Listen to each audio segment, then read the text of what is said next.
scrolling on TikTok at 2 a.m, half asleep, watching someone else teach English for a couple of hours, and then cutting to them eating pad thai for £2.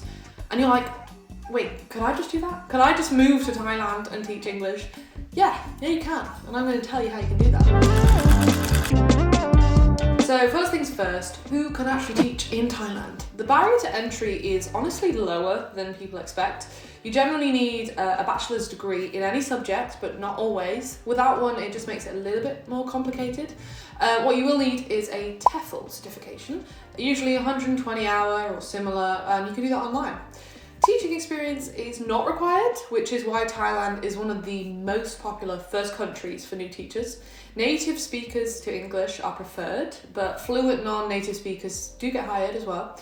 You don't need to speak Thai, it's okay, it's really complicated, but learning basic phrases will make your life a lot easier. Okay, let's talk about visas. This is where people get confused and stressed. I did as well.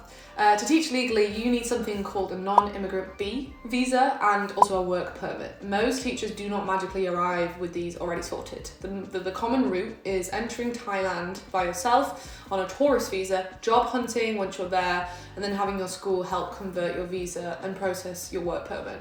But there's other companies like TEFL that can help you do this. This is normal. What is not normal is teaching long-term on a tourist visa and hoping immigration never notices. Don't do that.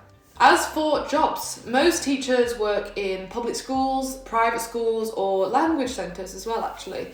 International schools do exist, but those usually want more experience with teaching English.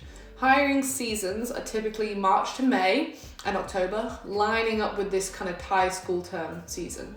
You can apply online from abroad, but being physically in Thailand does make things a little bit easier.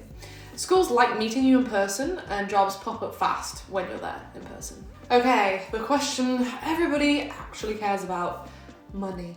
So the average salary for teaching English in Thailand is around 30,000 to 40,000 baht per month, which is it's roughly around 800 to 1,000 pounds per month. Rent can be anywhere from about 200 to 500 pounds for a solid apartment, especially outside the most touristy areas. Street food is 1 to 3 pounds maximum. Cafes and Western food, I'll warn you, they do cost a bit more, but still way less than back home.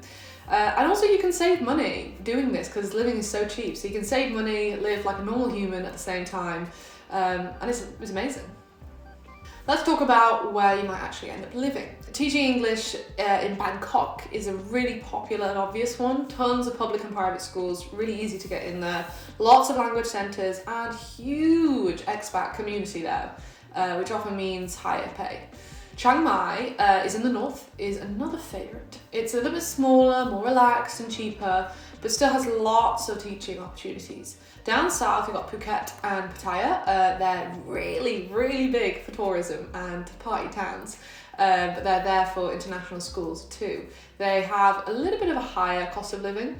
Most teachers work around 20 to 25 teaching hours per week. Classes can be big, 20 to 30 to 40 students in one class. Yes, they can be loud, chaotic, and extremely funny. Lesson plans might be given to you when you get there, but I think a lot of people expect you to create your own lesson plans. Thai work culture is very polite and indirect. People don't love confrontation, so learning how to read the room is really important. Smiling through confusion is basically a professional skill there. So, outside of work, this is where Thailand really, really shines. The food is elite, as I've said. Travel around the country is really cheap, really easy, and there's a massive expat community that I've mentioned, so you're not alone. But it's also easy to meet the locals and kind of chat with them too. So, is teaching English in Thailand worth it? If you want a high salary and a clear corporate ladder, yeah, no, probably not. But if you want to live abroad, gain independence, experience, and a completely different way of living and culture, and actually enjoy your life while working, well, Thailand's the place for you.